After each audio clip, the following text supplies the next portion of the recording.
In a bold move that shocked the world, Captain Ibrahim Traoré made a strong decision.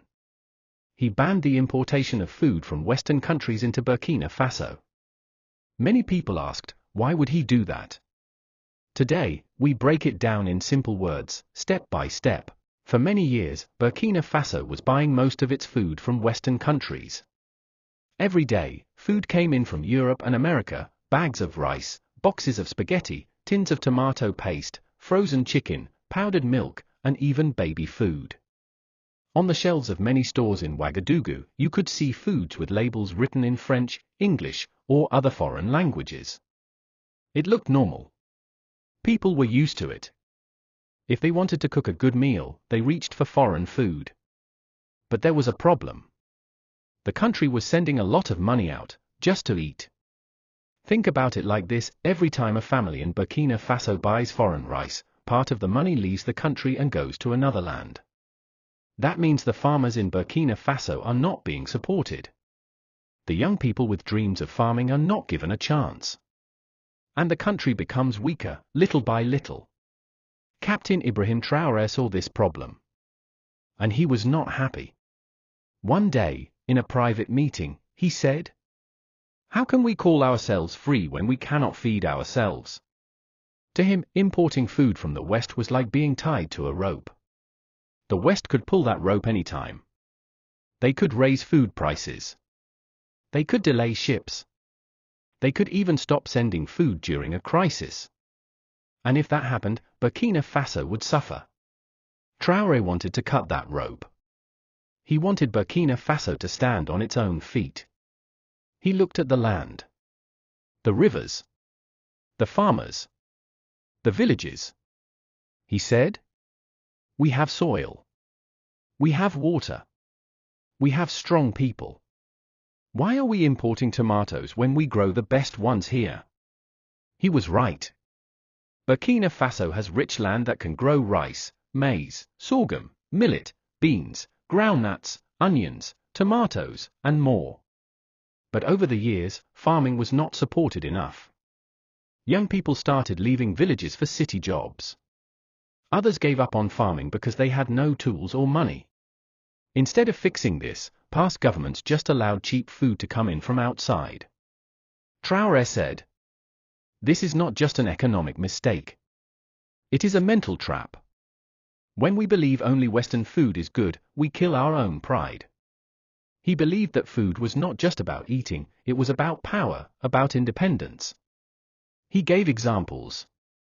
In countries like the US, France, or Germany, local farmers are protected. Their governments invest in them. Why? Because food is survival. And when a country cannot feed its people, it can be controlled easily. That is what Traoré wanted to stop. He did not want Burkina Faso to be controlled by food.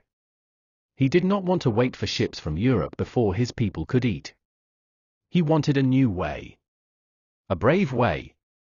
So, he sat down with his ministers, his military advisors, and agricultural experts. They looked at the numbers. They saw how much money was being spent on food imports. They saw how much food was being wasted. They saw how farmers were suffering. Then, he made up his mind. The time had come to stop it. He said, "Let us build from the ground up. Let us go back to the farms. Let us eat what we grow. Let us teach our children that our food is powerful." Many people were shocked. Some were worried. They asked, what will happen if we stop importing food? Will there be enough to eat? But Traoré remained calm. He said, "Yes, we will face challenges. But hunger from freedom is better than food from slavery." He started visiting local farms. He talked to farmers directly. He promised support, tools, seeds, land, training. He encouraged young people to go into agriculture. He asked schools to teach children the value of farming. He told businesses to buy local food first. Traoré believed that if every person played their part, Burkina Faso could become strong again. He said, "In the past, our ancestors grew their own food and fed the whole community. We can do it again. This was not just talk. He was preparing the country for something big. And soon, that big step would arrive, the day he would finally ban food imports from the West. But before that, the mindset had to change. People had to believe in their own food. People had to see farming not as suffering, but as strength. And that is what Traoré started doing, changing the way people thought about food. He knew the West would not like it. He knew the rich companies would fight back. But he also knew this. A hungry man can be controlled. But a man who feeds himself is free forever. And with that, the first step had been taken. The day finally came. After weeks of planning and meeting with his team, Captain Ibrahim Traoré made a bold announcement. From this day forward, we are stopping the importation of food from Western countries into Burkina Faso. It was not a joke. It was not a small move. It was a complete ban. The government released a list. On that list were things like foreign rice, foreign wheat, canned tomatoes, frozen chicken, foreign milk, butter, and many other items. Any food item coming from the West was no longer allowed to enter the country. The message was clear. Burkina Faso will now eat what it grows. Many people were shocked. Shop owners didn't know what to do. Their shelves were full of Western food. Importers were confused. They had goods stuck at the border. But the government was firm. There were no delays. No second chances. Traoré stood before the media and said in a calm voice, "We are not banning food to punish our people. We are doing it to wake them up. This is the only way we can rise." He explained that the country had become too lazy with food. Too dependent. Too comfortable with foreign solutions. People forgot how powerful their own land was. So, with the ban in place, the country had to act fast. The first thing Traoré did was to call a national emergency meeting, not for war, not for security, but for agriculture. Ministers, village leaders, chiefs, youth groups, and farmer unions were all invited. In the meeting, Traoré said, "If we don't plant today, we will beg tomorrow." He asked every region to prepare land for farming. He told governors to make land available to youths and women. The military was also given a new task, not just to protect the country but to farm. Soldiers began working on farmlands in groups, planting maize, millet, vegetables, and rice. They even cleared land for poor communities and trained young people in how to grow food in a modern way. Traoré then sent tractors, tools, and seeds to different parts of the country. He created a national food program to make sure that every home had something to eat. And while this was happening, something beautiful began. Local food markets started growing. People who once sold foreign food began selling local rice. Women who used to fry foreign frozen chicken now cooked local poultry. The streets started smelling like true Burkina cooking. Farmers who were once ignored were now respected. Their food was in high demand. Even in the capital city, restaurants were told to serve only local food or face penalties. And guess what? The people adjusted. At first, some complained. Some said, "Why stop what we are used to?" But Traoré replied, "Change is never easy. But it is necessary. The food you call foreign was not even healthy for you." He brought doctors to explain how some imported foods had too many chemicals and preservatives. He said, "We are not just removing foreign food. We are bringing back healthy living." Schools were also told to serve meals made only with local food. Traoré believed children must learn early that their country has enough to feed them. This helped small farmers, women cooperatives, and village food businesses. A woman in a rural village who sold millet porridge suddenly had more customers than ever before. A young man who once wanted to go to Europe changed his mind and started a tomato farm. Why? Because now, farming had value. It had pride. It had purpose. The media joined in. TV stations showed cooking shows with local ingredients. Radio programs taught people how to grow food in small spaces. A food revolution was happening. And the leader of it all was Traoré, a soldier who chose to fight hunger with seeds instead of bullets. The West didn't like it. Some foreign companies lost money. They tried to pressure Burkina Faso to reverse the ban. But Traoré did not listen. He said, "You had your chance. Now it's time for us to choose ourselves." He believed that no country should be forced to depend on food from people who once colonized them. He said it straight. "We are not your market. We are a nation. And we choose to feed ourselves." Even though some countries threatened to stop aid or investments, Traoré stood his ground. He reminded everyone that dignity was more important than money. He said, "Let them take their money. We will grow our food and grow our pride." And the people began to understand. They saw that this ban was not punishment, it was power. It was a message. A message that said, Burkina Faso will not bow to pressure. We will build our own future with our hands, our land, and our food. It was not easy. There were hard days. There were moments when things ran short. But something was growing. Not just crops. Hope was growing. And with each plate of local food served in homes, markets, and schools, the dream of a self-fed Burkina Faso became more real. The ban was not just a decision.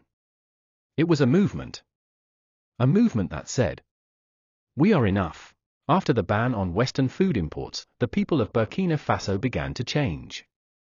It was not just a change in food, it was a change in mindset. Something deep was happening. The country was beginning to believe in itself again. When you walked into markets, you no longer saw shelves full of foreign items.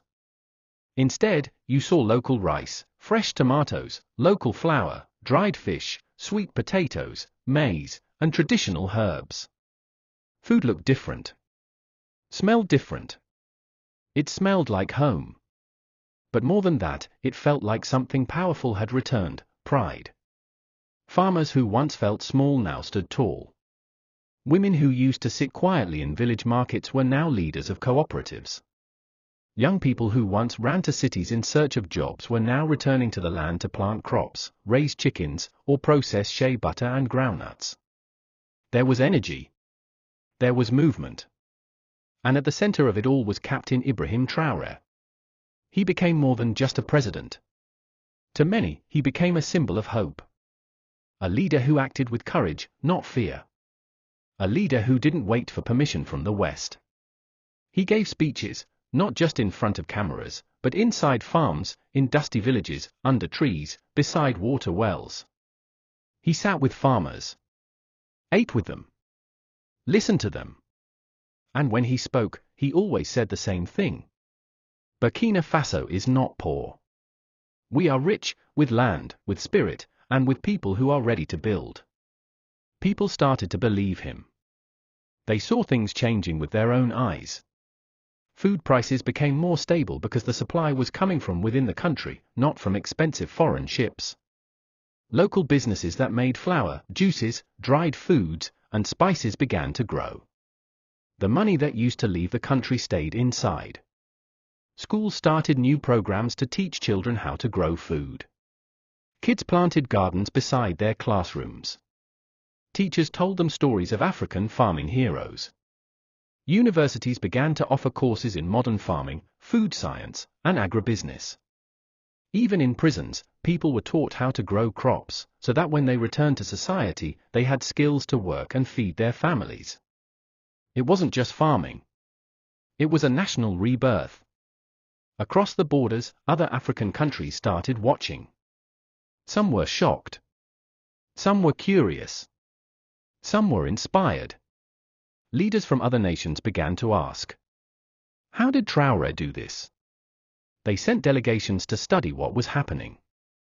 They wanted to know how a country that once imported nearly everything was now feeding itself in just months. But Traoré told them, we didn't wait for the West. We looked at what we had, and we used it. Of course, it was not all smooth. There were problems.